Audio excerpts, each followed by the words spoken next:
안녕하세요. 저는 올해 32살로 결혼한 지 6개월 된 새댁 김은지예요. 솔직히 신혼이라는 게 장밋빛일 줄 알았는데 현실은 영 딴판이더라고요. 남자들이 잡은 물고기한테는 밥 안 준다는 말이 있잖아요. 처음엔 그냥 농담인 줄 알았는데 제 상황을 보니까 정말 싫어더라고요. 특히 가족은 건드리면 안 되는 선이 있다고 생각했는데 우리 신랑이 그 선을 훌쩍 넘어버리는 바람에 진짜 반품하려고 했는데 제조사 측에서 AS 해준다고 해서 일단 한 번만 더 기회를 주기로 했네요. 다른 집은 잘 모르겠지만 우리 친구들이 우리 집을 보고 세상에서 제일 쿨한 집이라고 항상 입을 모아 말했던 게 기억나요. 요즘 엄마들이 자녀 교육에 정말 극성이라는 말을 여기저기서 많이 듣는데 우리 집은 그런 분위기라는 게 전혀 존재하지 않았거든요. 우리 엄마는 정말 예외적이고 독특하게도 어렸을 때부터 당신 인생, 제 인생을 정말 확실하고 명확하게 구분해서 생각하시는 분이셨어요. 다른 부모들처럼 숙제 검사를 하거나 학원 언제 가냐는 말을 일절하지 않으셨고 심지어 성적표를 받아와도 고생했다는 말씀만 하실 뿐 점수에 대해 묻지도 않으셨죠. 어릴 때 숙제를 안 하고 놀기만 했던 날이 있었는데 그때 기억이 지금도 또렷해요. 엄마, 숙제가 너무 많아서 못할 것 같아. 그래? 그러면 안 해도 돼. 진짜? 그렇지만 혼나겠지. 할 거면 열심히 하든지, 정이나 힘들면 혼날 각오하고 하든지. 아이, 그거는 네 선택이지. 곰곰이 생각하던 저는 엄마 말에 일리가 있다고 생각하고 도무지 할 자신이 없어 숙제 대신 TV를 선택해서 다음날 결국 혼났거든요. 집에 와서 투정을 부리니까 엄마가 말씀하신 게 지금도 선명해요. 내가 어제 안 한다고 할 때 하라고 했어야지. 나만 혼났잖아. 반 친구 중에 나만 안 해왔다고. 김은지, 선생님한테 숙제 안 해서 혼나 속상한 건 엄마도 이해해. 그렇다고 네 선택과 결과를 남 탓하면 안 돼. 다른 친구들은 신나서 그 많은 숙제를 해갔을까? 다 똑같은 거 아니야?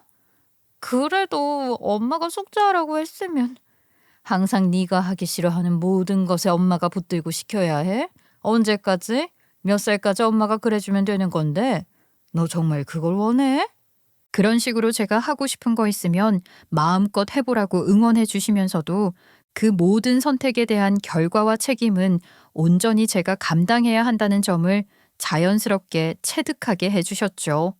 그런 방식이 때로는 답답하게 느껴지기도 했지만 그 덕분에 저는 어려서부터 스스로 판단하고 결정하는 습관이 자연스럽게 몸에 배게 되었어요.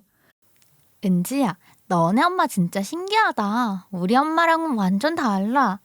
성장할 땐 그런 방식을 이해 못해 서운하게 생각하기도 했지만 나중에 커서 보니까 정말 특별하고 용기 있는 교육 방식이었던 거더라고요.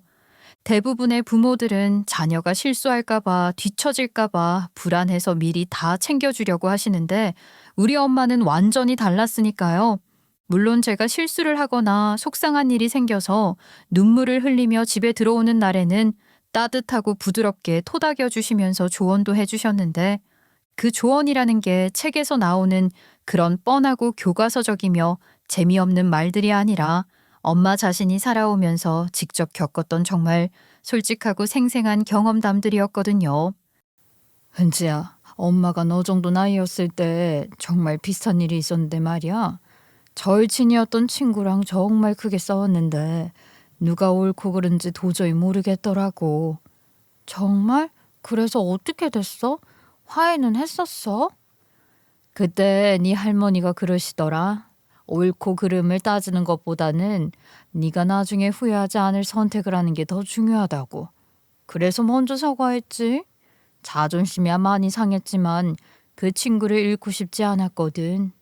항상 이런 식으로 대화를 유도하시니까 커가면서 자연스레 나라면 어떻게 할까? 라는 생각을 하게 되더라고요. 제가 좀 자화자찬 같아서 부끄럽고 민망하긴 한데 타고난 미인은 아니지만 꾸미는 걸 정말 좋아하고 패션이나 메이크업, 헤어스타일에도 많은 관심과 시간을 투자해서 전체적인 이미지 메이킹이 나름대로 잘 되어 있는 편이거든요. 특히 스타일링에 신경을 많이 써서 옷 입는 센스나 전체적인 분위기가 또래들보다는 세련되게 보였던 것 같아요. 그래서 그런지 대학교에 입학한 때부터 남자친구가 정말 끊이지 않았어요. 대학교에 들어가서 본격적으로 연애를 시작했는데 처음에는 모든 연애가 정말 꽁냥꽁냥하고 달콤한 핑크빛으로 시작하잖아요. 그런데 정말 신기하게도 연애가 6개월 정도만 지나가면 거의 예외 없이 저를 자신만의 좁고 답답한 틀 안에 가두려고 하는 남자들이 많았어요. 이거 하지 마라, 저거 하지 마라 하면서 온갖 종류의 제약과 금지 사항들을 정말 자연스럽고 당연한 듯이 걸려고 하는 거예요. 특히 기억에 남는 전 남친이 있는데 그 사람과의 대화가 정말 충격적이었거든요. 은지, 너 요즘 치마 길이가 좀 짧은 것 같은데. 다른 남자들이 이상한 시선으로 쳐다볼까 봐 걱정돼서 그래. 나는 내 여자가 다른 남자들 눈요기 되는 거 싫거든. 그 말을 듣는 순간 정말 어이가 없으면서도 당황스러웠어요. 지금까지 그 누구도 제 옷차림에 대해 이상하다고 말한 적이 없었는데 갑자기 웬 소리인가 싶었거든요. 게다가 제가 입고 있던 치마는 정말 평범한 길이었는데 마치 제가 너무 야하게 입고 다니는 사람인 것처럼 말하는 게 정말 기분이 나쁘더라고요. 이게 짧다고? 요즘 기준으로는 전혀 짧지 않은데 오히려 긴 편인 것 같은데? 그건 남자친구가 없을 때지. 너 그렇게 입고 다니면 주변에서 내 욕해. 여자친구 간수 잘 못한다고. 간수? 나는 물건도 아닌데 간수를 하고 말고 할 문제가 아니잖아. 네가 여자라서 잘 모를 수 있는데 남자들 입장에선 그런 게 신경 쓸 수밖에 없어. 솔직히 네가 민호나 상우 자주 만나는 것도 좀 걸리고. 순간 제 길을 의심했어요. 옷차림도 옷차림이지만 민호나 상우는 초등학교, 대학교 절친으로 성별을 떠나 정말 잘 통하는 친구였거든요. 민호랑 상우 걔들은 오래 알던 사이라는 거 너도 알잖아. 걔네들도 여자친구 있고. 그래도 이제는 다르잖아. 너한테 남자친구가 생겼으니까 조금은 선을 지켜야 하는 거 아니야? 그렇다고 내가 선을 안 지킨 게 뭔데? 내가 잘못했다는 거야? 잘못했다는 게 아니라 이런 얘기하기 싫은데 그냥 조금만 신경 써달라는 거야.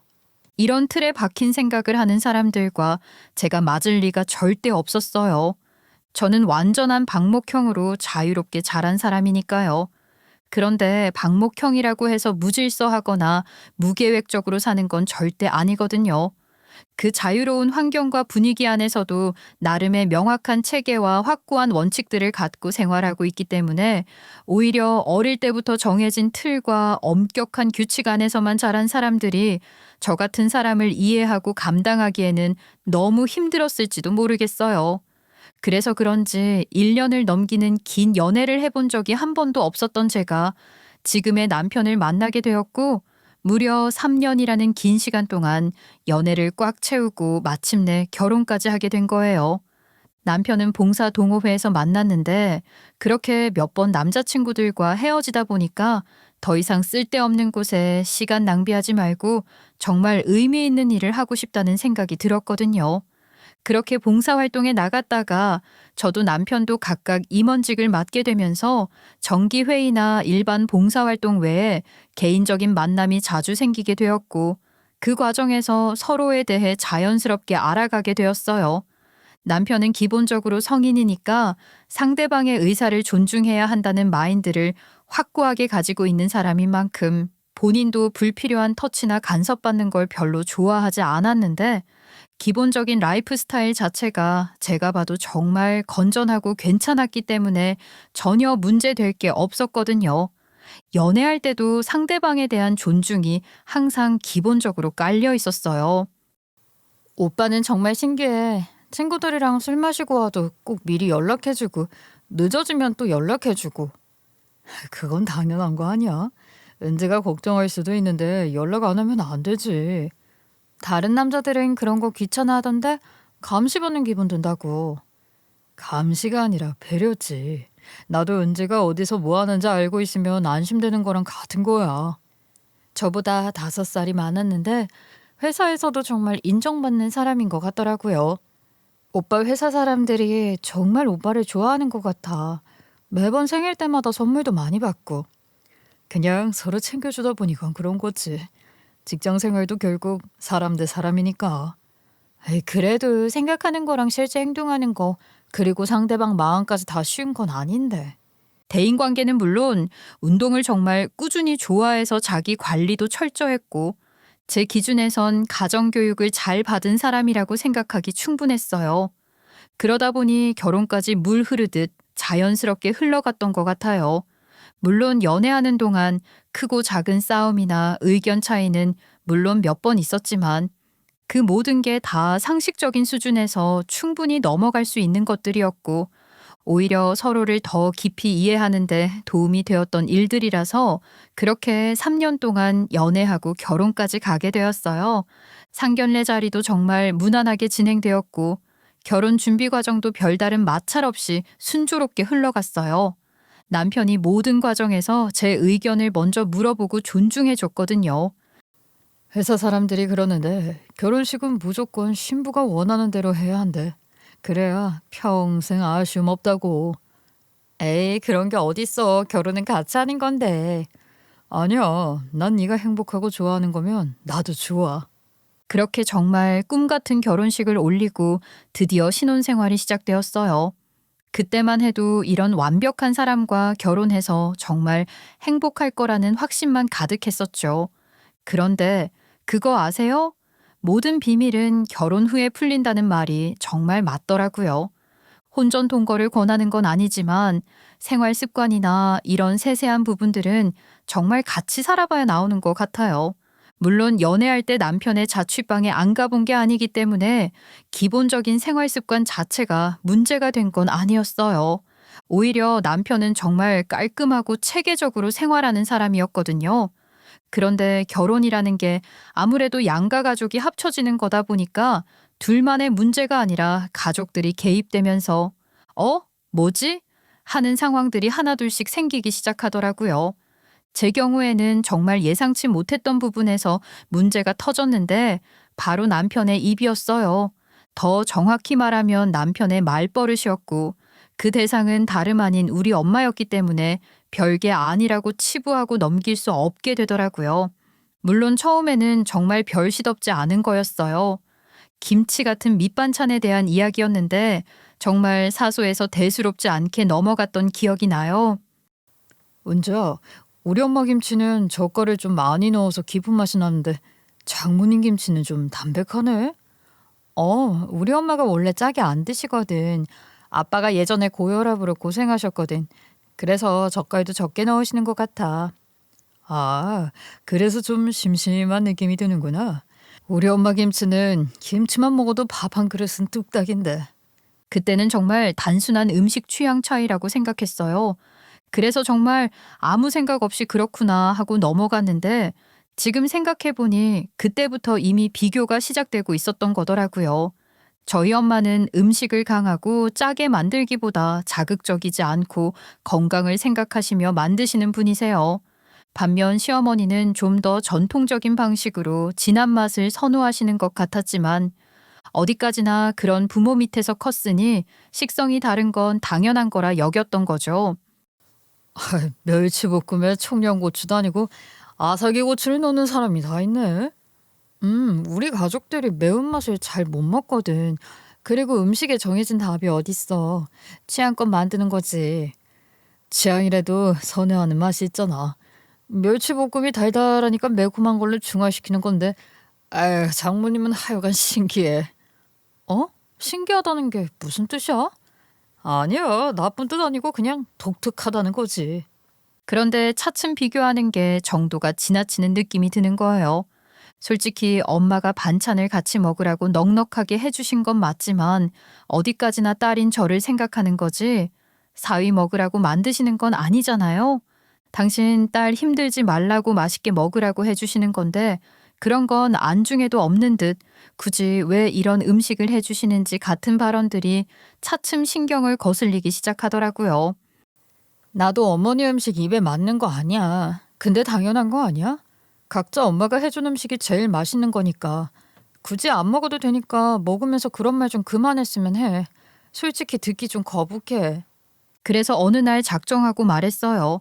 그러자 제가 걸고 넘어질 걸 예상 못했는지 어버버 하면서 자기는 그런 뜻으로 한 게 아니라면서 알았다고 마지못해 대답해서 그렇게 일단락지었다고 생각했는데 그게 끝이 아니더라고요.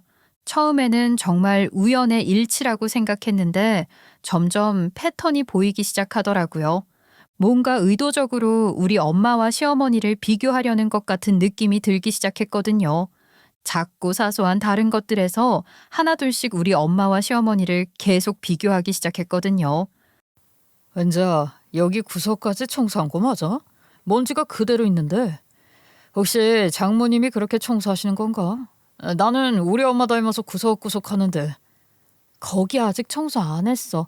당신이 봤으면 당신이 청소해. 청소하는 거 하나까지 장모님이 어쩌고 저쩌고. 우리 엄마가 어쩌고 하는 건 좀 유치하지 않아? 아이, 또 뭘 그렇게 예민하게 받아. 말이 그렇다는 건데. 내가 없는 말 한 것도 아니고. 없는 말이 아니라 할 필요가 없는 말이잖아. 그럼 나한테는 아무 말도 하지 말라는 거야? 그런 식으로 비꼬지 말고. 그래서 결국 말하고 싶은 게 뭔데? 당신 하는 말 들어보면 꼭 우리 엄마보다 어머니가 더 우위에 있다는 뭐 그런 느낌 드는 거 알아? 정말 안 되겠다 싶어 돌려 말하지 않고 단도직입적으로 말했더니 그런 거 아니라면서 자기가 지금껏 하는 말들을 그렇게 생각했냐고 오히려 적반하장격으로 따지고 들더라고요. 그래서 그런 거 아니라면 툭하면 우리 엄마는 안 그러는데 그 말 좀 그만하라고 노이로제 걸리겠다고 했네요. 마마보이도 아니고 그렇다고 시어머니랑 완전 살가운 사이라서 결혼하면 시월드가 걱정되는 경우도 아니었기 때문에 대체 이 사람 뭐지? 싶었어요. 연애할 때는 전혀 그런 모습을 보인 적이 없었으니까 더 이상하게 느껴졌죠. 그때부터 뭔가 이상하다는 생각이 들기 시작했어요. 연애할 때 그렇게 상대방을 존중한다고 했던 사람이 결혼하고 나니까 완전히 다른 모습을 보이는 게 정말 당황스러웠거든요. 특히 연애할 때는 제 의견을 그렇게 존중해 주던 사람이었는데 결혼하고 나서는 마치 자기 기준이 절대적인 것처럼 행동하는 모습이 정말 이해가 안 됐어요. 그날은 친정어머니가 정기 건강검진을 받으러 가신 날이었는데 평소에 건강하시다고 생각하고 계셨지만 나이가 있으시니까 혹시나 해서 제가 챙겨드린 검진이었거든요. 사실 엄마는 병원 가시는 걸 별로 좋아하지 않으셔서 늘 입버릇처럼 괜찮은데 뭐하러 돈 들여서 검사하냐고 하셨는데 제가 조금 강하게 권해서 받으시게 된 거였어요. 검진 당일에도 새벽부터 전화로 아픈데 없는데 꼭 가야 하냐면서 시간 아깝다고 하시면서 투정을 부리셨던 기억이 나네요. 결과가 나오는 날까지 며칠 기다리는 동안 저도 괜히 신경이 쓰여서 밤에 잠도 제대로 못 잤어요. 혹시 큰 병이라도 있으면 어떡하나 하는 생각에 계속 불안했거든요. 특히 엄마 연세가 연세인지라 아무래도 걱정이 앞섰던 건 평소에 건강해 보이셔도 나이 드시면서 몸 여기저기 안 좋아질 수 있는 걸 지인들을 통해 너무 많이 봐왔기 때문이었죠. 드디어 검진 결과가 나왔는데 다행히 큰 문제는 없었지만 당뇨 전 단계라는 진단을 받으셨어요. 의사 선생님 말씀으로는 지금부터 제대로 관리하면 충분히 예방할 수 있는 수준이라고 하셨는데 그래도 마음이 무거워지더라고요.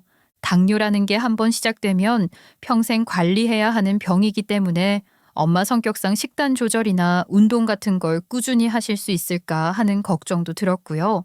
특히 엄마는 평소에 아프시면 혼자 참으시는 성격이셔서 당뇨 관리도 대충 하실까봐 더욱 걱정이 됐거든요.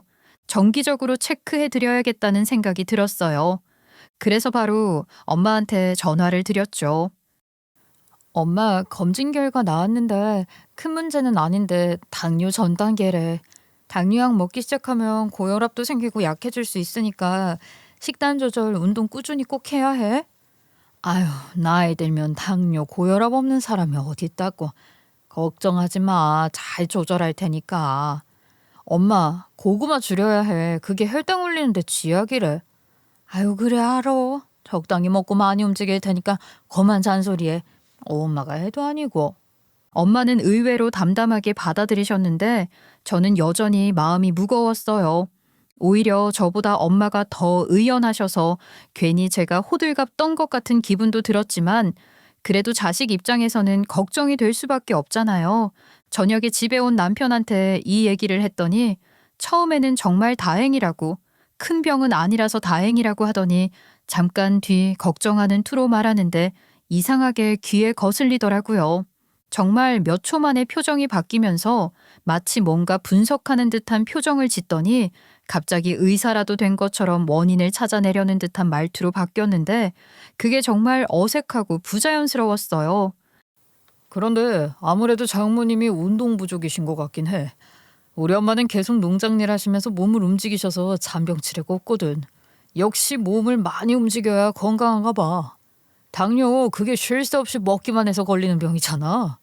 그 순간 뭔가 이상한 느낌이 확 들었어요.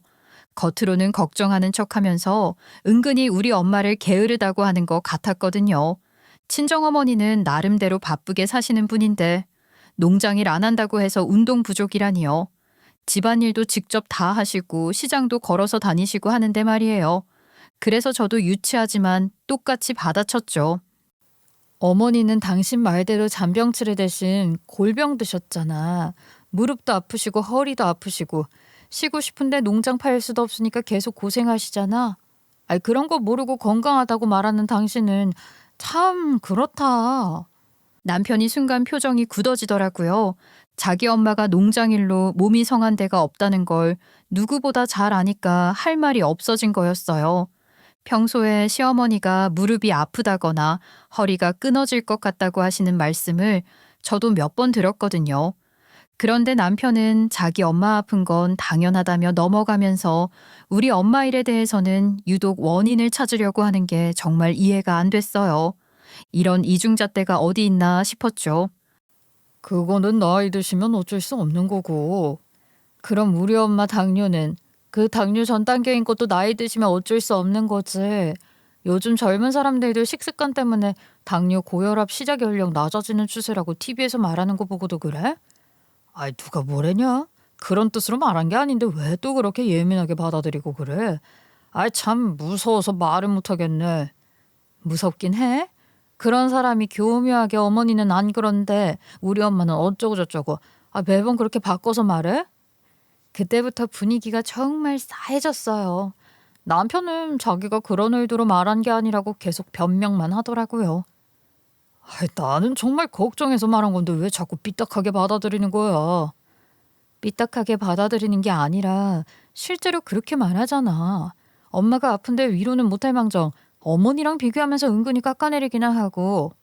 깎아내린 적 없어. 그냥 팩트를 말한 거지. 사실? 그러면 어머니 골병 드신 것도 사실이니까 나이 드셔서 어쩔 수 없다고 합리화하지 마. 결국 그날은 서로 토라진 채로 잠자리에 들 수밖에 없었네요. 사실 그동안 계속 쌓여왔던 불만들이 이번 일을 계기로 폭발한 것 같았는데 남편의 말 한마디 한마디가 다 계산된 것처럼 느껴지기 시작했고 정말 무의식적으로 나오는 말인지 아니면 의도적으로 우리 가족을 깎아내리려는 건지 분간이 안 되더라고요. 연애할 때는 제 가족 이야기만 나와도 진심으로 걱정해주고 함께 해결책을 찾아주던 사람이었는데 지금은 오히려 문제점만 찾아내려고 하는 것 같았어요. 마치 우리 가족의 단점을 지적하는 게 취미라도 된 것처럼 말이죠. 살짝살짝 신경을 거슬리게 하는 일들이 계속 있었지만 크게 문제가 되는 경우는 또 없었기 때문에 그럭저럭 지내다가 우리 엄마 생신이 다가왔어요. 그런데 공교롭게도 둘 다 회사에서 막바지 프로젝트에 정말 바빴기 때문에 집에서 마주치는 시간도 거의 없었고 잠깐 얼굴 보고 쉬기에도 바쁜 상황이었거든요.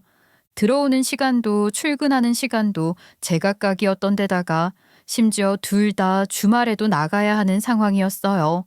그래서 전화로 카톡으로 상황 보고하면서 거의 3주를 그렇게 정신없이 지냈어요.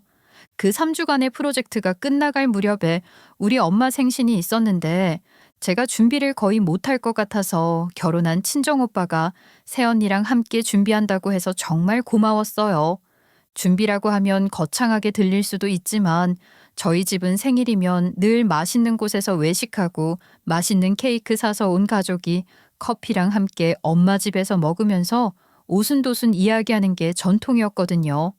사실 이런 가족 모임이 저는 정말 좋았어요. 서로 챙기고 배려하면서 웃음이 끊이지 않는 분위기, 그리고 무엇보다 엄마가 행복해 하시는 모습을 보는 게 제일 기뻤거든요. 이런 게 바로 진짜 가족이구나 하는 생각이 항상 들었죠. 그렇게 엄마 생신 당일에는 호텔 디너를 먹고 식사를 마치고 내려오면서 호텔에서 케이크도 사서 엄마 집으로 향했어요. 엄마, 올해는 어떤 소원 빌었어? 우리 가족들 모두 건강하고 행복하기만 하면 더 바랄 게 뭐가 있겠니? 그래도 엄마만의 특별한 소원도 있을 텐데 진짜 없어? 글쎄, 너희들이 잘 사는 거 보는 만큼 좋은 게 어디 있겠어? 생일 축하 노래를 부르며 선물 전달식을 하게 되었죠. 어머님, 이 원두 정말 향이 좋다고 하던데 한번 드셔보셔요. 어머나, 아이고 또 이런 걸 사왔어. 고마워라. 우리 며느리가 이런 거 참 잘 챙겨줘. 엄마, 생신 축하해요. 저는 마사지건 사왔어요. 나이 들면 건강이 최고니까. 귀찮아하지 마시고 매일매일 조금씩이라도 하세요. 친정어머니네는 정말 좋은 커피 머신이 있어서 좋은 원두로 내려서 마시는 걸 즐기시는데 새언니가 친구한테 맛있는 곳이라고 추천받아서 가져왔다면서 분위기가 정말 화기애애했어요.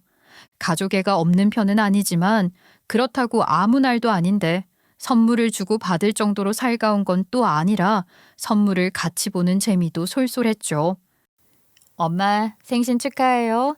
이거 스파 회원권 새로 끊어드렸으니까 자주 가서 몸도 풀고 마음도 편히 쉬세요. 아이고, 은지야. 정말 고마워. 스파도 가고 싶었는데 이렇게 해줘서. 아유, 역시 우리 딸이 최고네. 우리 엄마 이제 완전 귀부인 되시는 거네. 매주 스파 가시면서 관리 받으시고. 어머님이 워낙 젊으시니까 더 예뻐지실 것 같아요. 전에 엄마가 스파 관리 받으면 좋겠다고 지나가는 투로 말했던 게 생각나 용돈 대신 큰맘 먹고 준비했는데 엄마가 정말 좋아하시면서 고맙다고 하시는 모습을 보니까 제 마음도 뿌듯했거든요.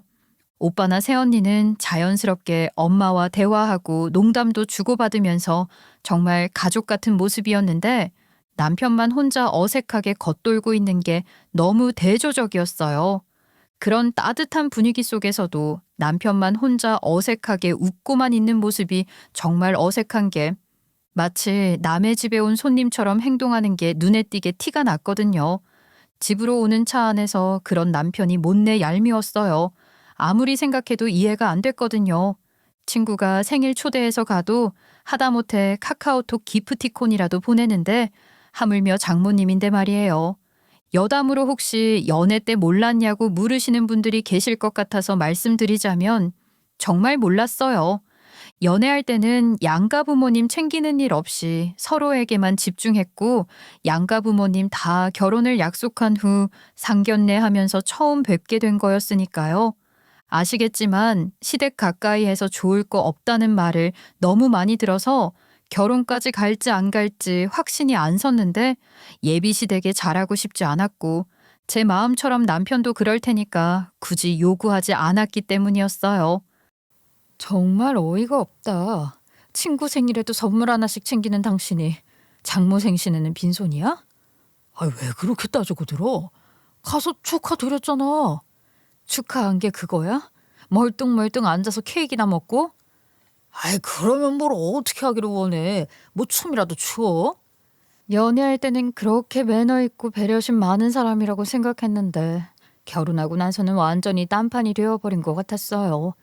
이런 게 바로 결혼 후에 드러나는 진짜 모습이구나 싶었고 더 이상 참을 수 없다는 생각에 따지듯이 말했어요. 춤? 장난해? 왜 또 내가 무슨 말실수라도 했어? 아무 말 안 하고 생신 축하한다고 얼굴에 경련 날 정도로 웃어드렸는데. 그 말이 아니잖아. 결혼하고 엄마 첫 생일인데 어떻게 빈손이야. 아무리 바빠도 편의점 김밥 한 줄 살 생각을 못해? 장모님 김밥 좋아하셔? 그럼 말하지 그랬어. 그리고 스파 사드렸으면 된 거 아니야? 한두 푼도 아니고. 당신이 한 거면 내가 한 거나 다름없는 거지. 내가 별도로 또 준비해야 하는지 몰랐네. 어이가 없더라고요.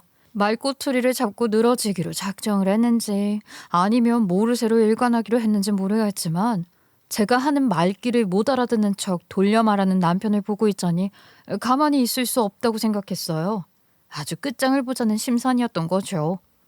마누라가 예쁘면 처갓집 말뚝에 절을 한다는데 당신은 내가 얼마나 웃으면 엄마 생신인데 그 흔한 생일 카드도 안 준비하냐.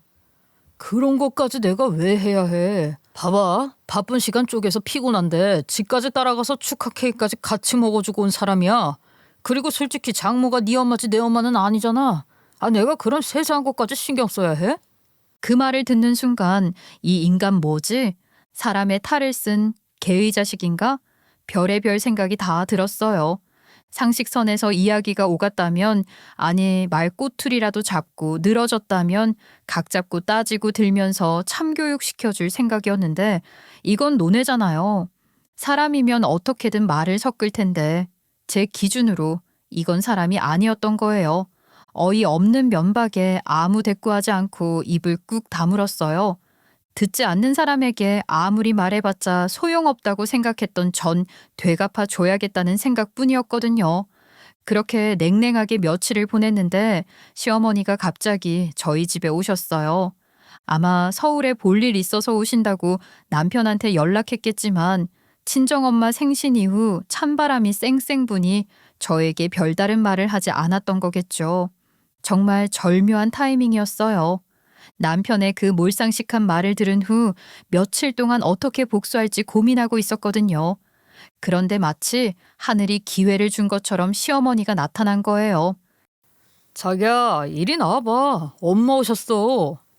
안방 침대에 누워서 핸드폰을 보고 있는데 시어머니가 들어오시는 소리가 난 뒤에도 제가 나가지 않자 호들갑을 떨며 저를 부르더라고요.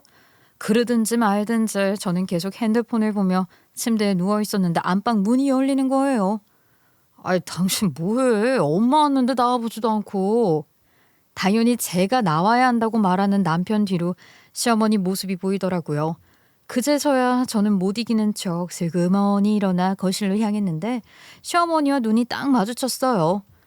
아유, 피곤했는데 괜히 쉬는 거 깨운 거 아닌지 모르겠네. 얼굴 봤으니까 들어가서 더 쉬어. 이따가 이야기해도 되는 거고. 저에게 말하는 시어머니 얼굴을 빤히 쳐다보고 있었는데 남편이 제 팔을 툭툭 치면서 인사하지 않고 뭐 하냐는 눈짓을 주는 거예요. 어머, 이 아줌마는 누구야? 저는 빤히 쳐다보다 못해 어이없다는 듯 정색하며 누구길래 남의 집 거실을 활보하며 나에게 친근하게 말하냐고 따지듯이 되물었어요. 시어머니는 완전히 당황스러운 표정을 지으시면서 아무 말씀도 못하셨는데 소위 어버버하는 형색으로 눈만 껌뻑이고 계셨어요. 평소에 제가 예의 바르고 인사성 밝은 며느리였는데 갑자기 이런 반응을 보이니까 정말 어리둥절하셨던 것 같아요. 아니, 지금 뭐라는 거야? 아, 은지야, 나야 나. 너 왜 그래? 꿈이라도 꿨어? 아니면 어디 아픈 데라도 있니? 저 아세요? 누구시길래 이렇게 남의 집을 보란듯이 활보하면서 아무렇지도 않게 이러고 계신 거예요? 저는 정말 모르는 사람을 대하듯이 완전히 딴청을 피우면서 계속 시치미를 떼고 있었어요.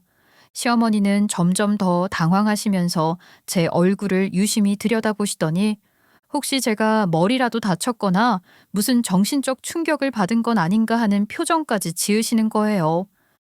아유, 얘가 정말 왜 이래? 정말 어디 아파? 갑자기 왜 이런 소리를 하니? 정말 나를 몰라? 모르니까 모른다고 하죠. 자꾸 여기서 이러시면 경찰 부를 거예요. 괜히 큰일 만들지 말고 가세요.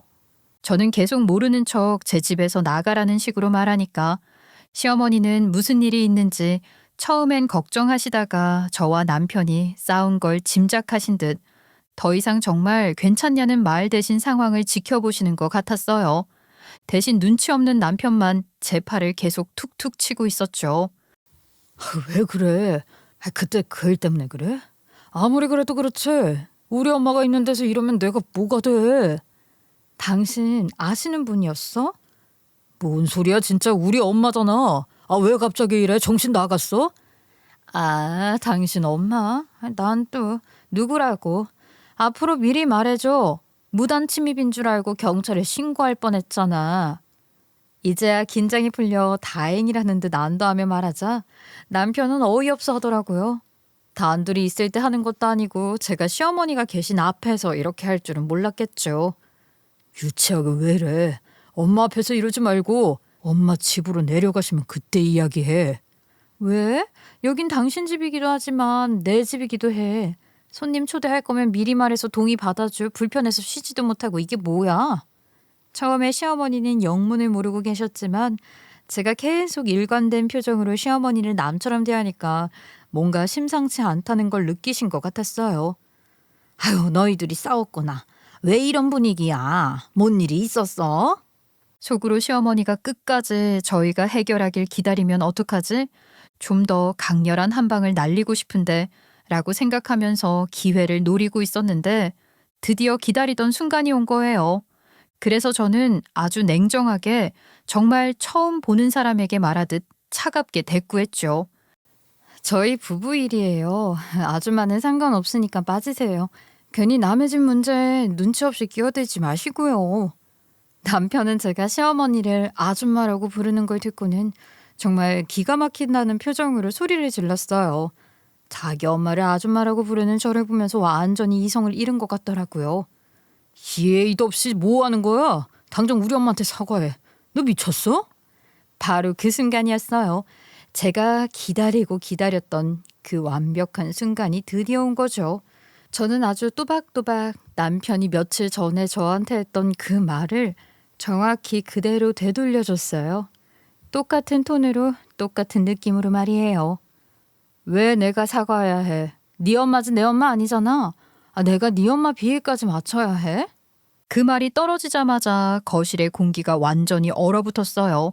시어머니의 표정이 서서히 변하기 시작하시더라고요. 처음에는 무슨 말인지 이해 못하시는 것 같더니 점점 상황을 파악하시는 것 같았어요. 평소 제가 그런 말을 할 사람이 절대 아니라는 걸 아시니까 분명히 남편이 뭔가 큰 잘못을 했다는 걸 직감하신 거죠. 뭐?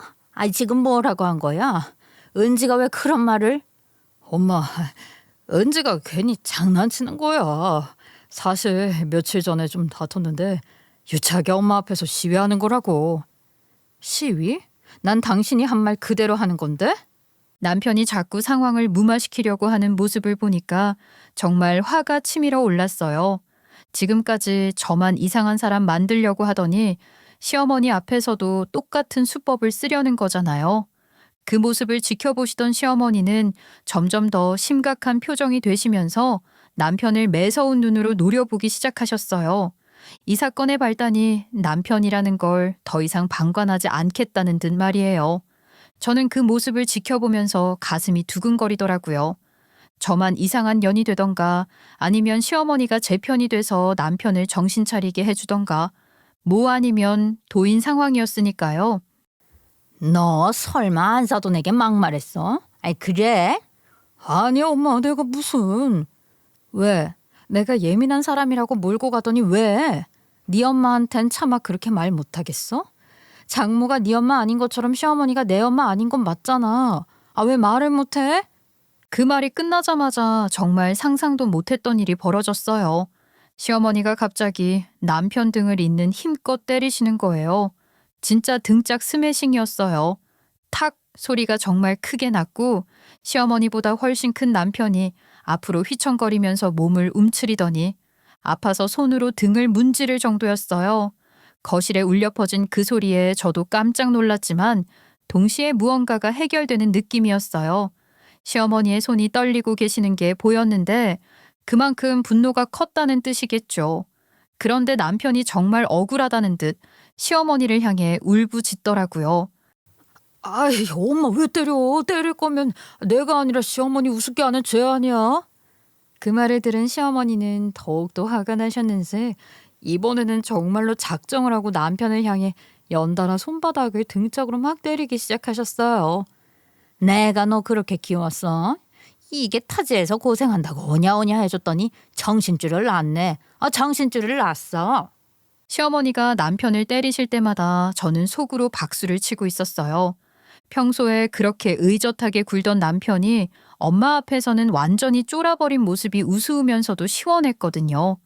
남편은 시어머니 주먹을 피하느라 정신이 없었어요. 계속 뒤로 물러나면서 손으로 막으려고 하는데 시어머니는 멈추지 않으시더라고요. 뚫린 입이라고 막말을 해놓고 지금 언제 어쩌고 아직도 그런 말이 나오는 거 보니까 너 제정신이 아니다. 다행히 시어머니는 남편처럼 정신없는 사람이 아니고 제대로 된 분이셨어요. 그렇게 한참이나 남편을 혼내시면서 때리시더니 제 손을 붙잡고 정중하게 사과하시더라고요. 자식 교육 잘못 시켜서 미안하다고요. 혹시 이 일로 서운함이 풀리지 않아서 이놈 앞날을 믿기 어려워서 반품한다 해도 할 말 없다고 눈물까지 살짝 보이셨어요. 저는 시어머니가 사과하시는 모습을 보면서 마음이 조금 누그러지고 있었어요. 시어머니가 제 손을 꼭 잡으시는 따뜻함에 목이 메어왔어요. 며칠간 혼자 끙끙 앓았던 마음이 이제야 누군가에게 이해받는 기분이었거든요. 눈물이 핑 돌더라고요. 이미 받은 상처 내가 겪은 것도 아닌데 봐줘라 어쩌라 소리 안 할게. 대신에 내가 이놈 데리고 가서 아주 혼쭐을 내줄 테니까 너는 차분히 마음 정리해라. 어떤 결정을 하더라도 마음 편히 좋게 마무리 졌으면 좋겠어. 이미 받은 상처 내가 아닌데 봐줘라 뭐 하라는 소리 안 하시겠다며 이놈 내가 데리고 가서 혼쭐을 내줄 테니 어떤 결정을 하더라도 마음은 편했으면 좋겠다고 하셨어요. 그러더니 정말 늦가을이라 쌀쌀했는데 시어머니가 당신 겉옷만 챙기시고 남편 귀를 잡아 끌더니 말씀하셨죠. 너 이놈의 자식 시골집으로 내려가. 아유 아파 엄마 이거 놓고 말해. 회사는 어쩌려고. 이딴 정신머리로 회사 생활해서 뭐하냐. 그럼 잠깐만. 잠바만 좀 입을게. 이대로 가면 추워. 정신 나간 놈. 응? 찬바람이라도 맞아야 정신을 차리지. 몸이 평안하니까 이 머리에 똥만 들어서 입으로 똥을 싸지르는 것도 모르고 이런 짓을 벌여? 어이구 정말. 하시면서 끌고 나가셨어요. 그렇게 끌려 나갔으니 폰도 놓고 가고 지갑도 못 챙겨갔고요. 현관문이 닫히는 소리가 유난히 크게 들렸어요. 갑자기 조용해진 집 안에서 저는 깊은 한숨을 내쉬었죠. 마치 태풍이 지나간 후에 고요함 같았어요. 그렇게 며칠이 지나도록 소식이 없어서 궁금했지만 전화를 하는 건 아닌 것 같아서 기다렸는데 3일 만에 남편이 집에 오자마자 무릎을 꿇더라고요. 잘못했다고요. 친구들이 장모한테 너무 잘하면 호구된다고 선 긋고 살아야 한다고 그런 소리들을 해서 정말 잘못 생각했어 자기야. 그래서 우리 엄마한테 그런 식으로 말한 거야? 집에 내려가서 나 소똥도 치우고 정신교육 제대로 받고 왔어. 엄마한테 나 정말 많이 혼났다. 나 좀 용서해줘. 안 그러면 나 서울 생활 정리하고 시골 내려와서 소똥이나 치우래. 그러니까 달라질게. 다시는 안 그럴게. 제발 한 번만 더 기회 줘. 응? 그러면서 정말 손을 싹싹 비비는 신용까지 하는데 속으로 웃음이 다 났네요. 3일 전에 건방진 모습은 온데간데 없고 마치 다른 사람이 된 것 같았어요. 소똥 냄새가 살짝 나는 것 같기도 하고 정말 고생했나 보다 싶으면서도 아직은 반신반의하는 마음이었어요. 그 일이 있고 나서 벌써 6개월이 지났는데 남편은 정말 완전히 다른 사람이 된 거 있죠? 시골에서 3일 동안 소똥 치우며 정신교육 받고 온 게 진짜 효과가 있었나 봐요. 처음에는 온전히 다 믿지 못했던 건 그런 척 하다가 다시 원래 모습으로 되돌아갈 거라는 불안감이 한편에 자리 잡았었는데요. 정말 180도 달라진 모습을 보여주더라고요. 솔직히 처음 한두 달은 언제 또 원래 모습이 나올까봐 계속 눈치를 보며 지냈어요. 혹시나 해서 일부러 예전에 짜증냈던 상황들을 만들어 보기도 했거든요. 그런데 정말 한 번도 예전 같은 반응을 보이지 않더라고요. 그제서야 진짜 변했구나 싶어서 마음을 놓게 되었어요. 이제는 친정 행사 때마다 남편이 먼저 챙기기 시작했어요. 우리 아빠 생신이 다가오니까 미리미리 뭘 준비할지 물어보고 명절 때도 손에 들고 갈 선물을 스스로 알아서 준비하고요. 그것도 정성스럽게 포장까지 해서 말이에요. 은자, 어머님 좋아하실 만한 건강식품 봤는데 어때? 이거 리뷰 보니까 당뇨에도 좋다고 하던데. 어? 당신이 찾아봤으면 어련히 좋을까. 당신 꼼꼼한 거 내가 다 아는데. 그래도 같이 더 꼼꼼하게 보면 좋지. 혹시 내가 놓친 거 당신이 체크하면 어머니가 더 안전하시잖아. 이런 대화를 나누는 것도 처음이었거든요. 예전 같았으면 제가 아무리 말해도 왜 내가 굳이 하냐는 반응이었는데 이제는 오히려 남편이 더 적극적으로 나서더라고요. 저희 엄마께 안부 인사도 꼬박꼬박 하는데 제가 친정에 안부 전화할 때면 남편이 옆에서 어머님께 안녕히 계시라고 전해드려라고 말하거나 아예 직접 전화를 받아서 인사를 드리기도 해요. 엄마 잠깐만 전화 바꿔달래. 그래? 바꿔줘. 어머님 잘 지내시죠? 요즘 날씨가 쌀쌀한데 감기 조심하세요. 귀찮더라도 스카프 목에 꼭 두르시고요. 뭐 필요한 거 있으시면 언제든 말씀하세요. 처음에 엄마도 당황하시면서 갑자기 사위가 이렇게 살갑게 달라지니까 어리둥절하시는 것 같았지만 점점 마음을 여시는 것 같았어요. 가장 큰 변화는 그 입버릇이 완전히 사라진 거예요. 우리 엄마는 안 그러는데라는 소리를 한 번도 듣지 못했어요. 정말 한 번도요. 반대로 이제는 어머님 음식이 더 맛있다며 자신도 건강을 챙겨야겠다는 이런 말을 자연스럽게 하더라고요. 시어머니는 정말 대단한 분이셨어요. 그날 이후에도 종종 연락하시면서 남편이 잘 지내는지 또 이상한 소리 하지 않는지 확인하시거든요. 은지야, 그 녀석이 또 이상한 소리 하지 않지? 언제든지 AS 해줄 테니까 또 그 입으로 똥을 싸놓으면 바로 알려줘라. 아니에요, 어머니. 요즘 정말 잘해요. 오히려 너무 잘해서 어색할 정도예요. 그래야지. 응? 내가 제대로 교육시켜놨으니까. 그래도 언제까지 갈지 걱정이야. 방심하지 말고 계속 지켜봐. 시어머니가 이렇게 지속적으로 관심을 가져주시니까 남편도 함부로 행동할 수 없는 것 같더라고요. 엄마가 늘 지켜보고 있다는 걸 아니까 더욱 조심스럽게 행동하는 거죠. 가끔 시어머니가 깜짝 방문하실 때면 남편이 얼마나 바짝 긴장하는지 몰라요. 평소보다 더 다정하게 굴면서 엄마 오면 온다고 미리 말해주지라며 어쩔 줄 모르는 모습이 보기에도 우스워요. 그런 모습을 보면서 역시 엄마 힘이 대단하다는 걸 새삼 느끼게 되더라고요.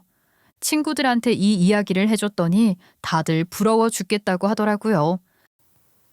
너 진짜 복권 당첨됐다. 얘 시어머니가 며느리 편들어주는 집이 어딨어. 요즘 같은 세상에 그런 시어머니가 있다고? 아, 나는 왜 맨날 시어머니랑 전쟁이야. 진짜 운이 좋았던 것 같아. 만약 시어머니까지 남편 편만 들었다면 상상도 하기 싫다. 당연히 이혼했지. 나라면 진작에 짐 쌌어. 친구들 반응을 보니까 제가 정말 운이 좋았다는 걸 새삼 깨달았어요. 제대로 정신 박힌 어른이 있다는 게 얼마나 중요한지 말이에요. 그러고 보니 남편도 결국 피해자였던 것 같아요. 어디서 들었는지 모르는 처갓집에 자라면 호구된다는 이상한 소리를 진짜로 믿고 있었던 거였거든요. 솔직히 말하면 친구들이 계속 그런 소리를 하니까 그게 맞는 줄 알았어. 장모한테 너무 잘하면 나중에 무시당한다고. 선을 확실히 그어야 한다고. 그런 말을 누가 해? 정말 어이가 없네. 군대 선배들도 그렇게 말하고 회사 형님들도. 지금 생각해보니까 그 사람들 전부 이혼한 사람들이었어. 남자들이 어디서 잘못된 정보를 듣고 오는 경우가 많다던데 우리 남편도 그런 케이스였던 것 같아요. 이상한 조언을 하는 사람들이 다 실패한 사람들이었다니 정말 아이러니하죠. 어쨌든 이번 일로 확실히 깨달은 건 가족이란 서로 존중하고 배려해야 한다는 거예요. 네 엄마, 내 엄마 구분하는 순간 가족이 아니라 남남이 되는 거더라고요. 결혼이라는 게 단순히 두 사람이 만나는 게 아니라 두 가족이 하나가 되는 거잖아요. 지금은 남편도 자연스럽게 우리 엄마라고 친정어머니를 부르고 저도 우리 엄마라고 시어머니를 부르게 되었어요. 처음에는 어색했는데 이제는 정말 가족 같은 느낌이 들어요. 우리 엄마가 김치 또 담가서 보내주셨어. 그나저나 어머니 입맛에 맞을까? 우리 장모님 김치 맛있는 건 내가 보장하는데 무슨 소리야. 지난번에도 엄마 잘 드셨으니까 걱정하지 마. 이런 대화를 자연스럽게 나누게 되었고 양가 어머님들도 서로를 챙기며 더 풍성해진 느낌이에요. 가족이란 원래 이런 거였구나 싶은 느낌 말이에요. 32살에 결혼해서 1년도 못 채우고 이혼할 뻔했지만 지금은 진짜 행복해요. 그때 그 일이 있었기 때문에 오히려 더 단단한 부부가 된 것 같거든요. 그때 정말 미안했어. 내가 얼마나 바보였는지 모르겠다. 아유, 이제 와서 그런 소리 하지 마. 대신 앞으로도 계속 지금처럼만 해. 당연하지. 다시는 그런 바보 같은 짓 안 할게. 우리 엄마한테 또 혼날까 봐서라도. 남편이 농담처럼 말하지만 실제로 시어머니에 대한 두려움이 좀 있는 것 같아요. 그게 오히려 좋은 견제 역할을 하고 있는 것 같고요. 혼전 동거를 권하지는 않지만 가치관만큼은 결혼 전에 확실히 확인해 보는 게 좋을 것 같다는 생각이 들어요. 특히 가족에 대한 생각, 부모님에 대한 태도 같은 것들 말이에요. 특히 남자들 잡은 물고기에 밥 안 주는 것도 모자라 온갖 실수하며 무시하는 경우도 많은데 그거 결국 누워서 침 뱉기로 자신에게 돌아간다는 것 저희 남편 이야기를 통해서 아셨으면 좋겠어요. 그리고 꼭 이혼이 답이 아니라 정신 차리고 사는 경우도 있다는 것 아시고 포기하거나 참고 살지 마시고 딱 한 번은 제대로 부딪혀 보시길 바라며 마무리할게요.